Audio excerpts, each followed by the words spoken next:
Welcome folks to the second episode of Tying Times, and it is April 5th, and so just to give you some perspective, if you're watching this some other time, April 5th, 2020, and strange times, just trying to lay low, and I hope everyone is staying safe out there. So anyway, on to the fly tying. So what I'm going to do today is a beadhead muskrat nymph, and just thought I'd preface the video a little bit, talk about the nymph. So it's basically tied with one material, and this is muskrat. I got this muskrat skin back in about 25 years ago, something like that, and been using it ever since. One skin like this will last you a lifetime. So if you don't want to buy a whole, if you're just tying for yourself, if you can find a patch of muskrat, a little patch of it, that'll be perfectly fine. You might be able to find blended muskrat, just natural muskrat that's already been cut up and blended, so that'd be good.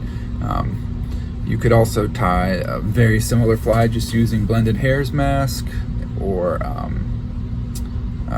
if you have a hare's mask that you trim the fur off yourself and use that, blend that would work too, make a very similar fly.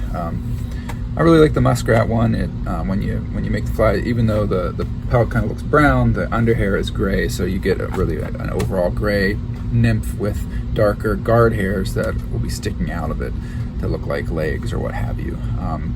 I started using this fly back at Penn State when I was living up there and going to school, and fished Spring Creek and other limestone streams in the area a lot.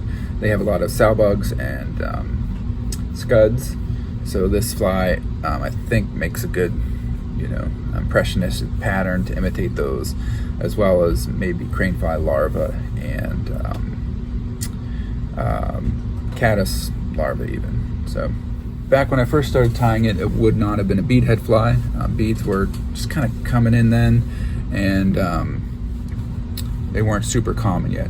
What you'd would have used was a lead wire underbody instead of a bead, and brass beads would have been around, but now I'd like to use a tungsten bead.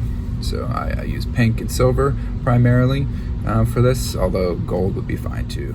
Whether it matters, I don't know. Anyway, so that's just a little background on the fly, and now I'll show you what I like to do to prepare the dubbing. So basically just trim some fur right off of the muskrat. If I'm just doing a few flies, I'm probably just gonna blend it by hand, and that would be fine to do too if you don't have a coffee mill. But if you do have a coffee mill that you use for this, it's pretty convenient. Just pulse it a few times,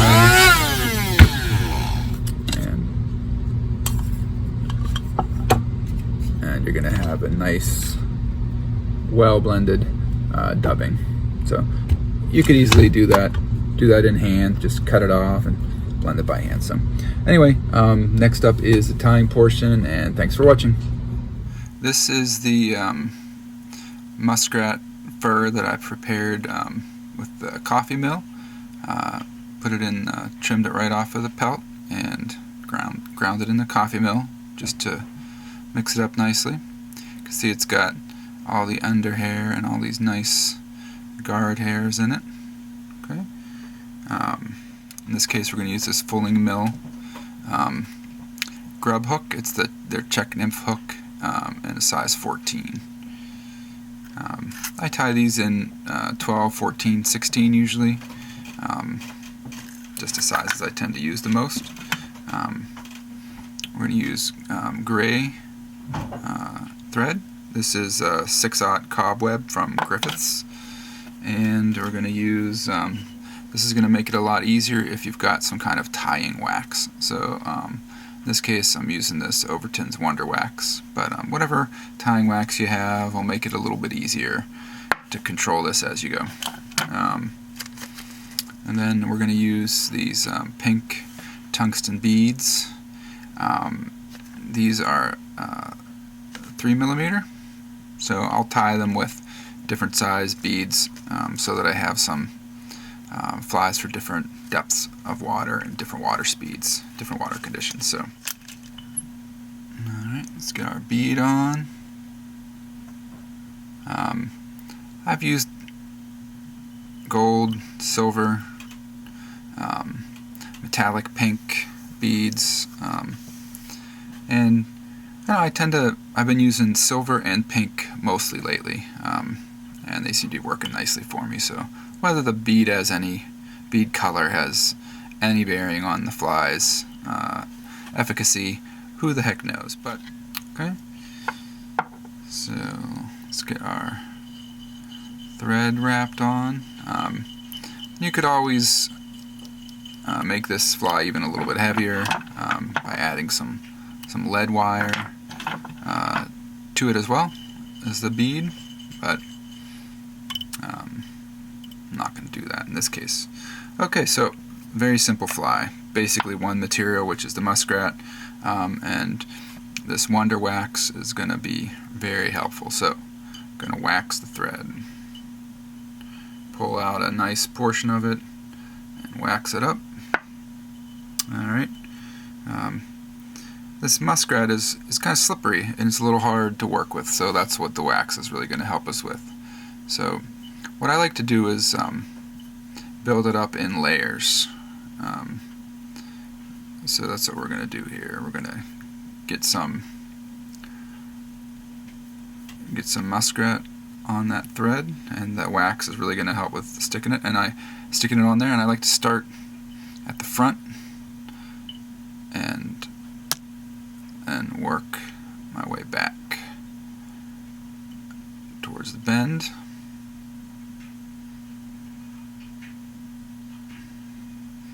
This way we're going to get sort of a double layer of muskrat on there.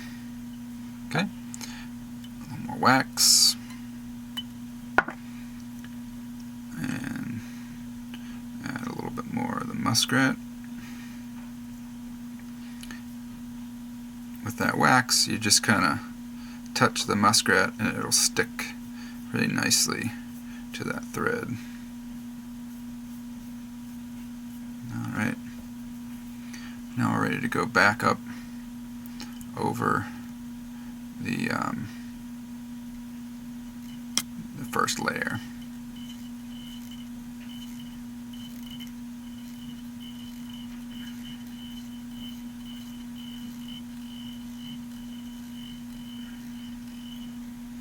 And there you go. So that's basically it. Another thing we're going to do is whip finish it. So like I showed you before, I like to brush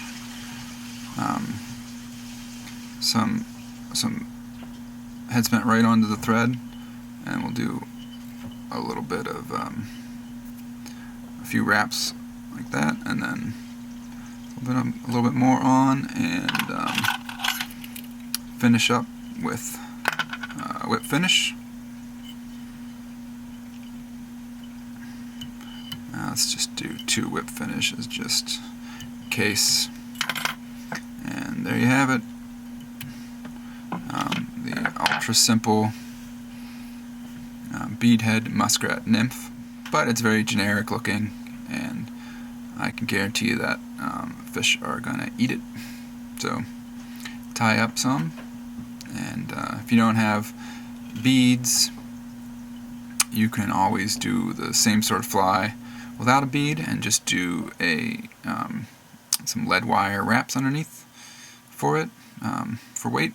So have at it, and thanks for watching.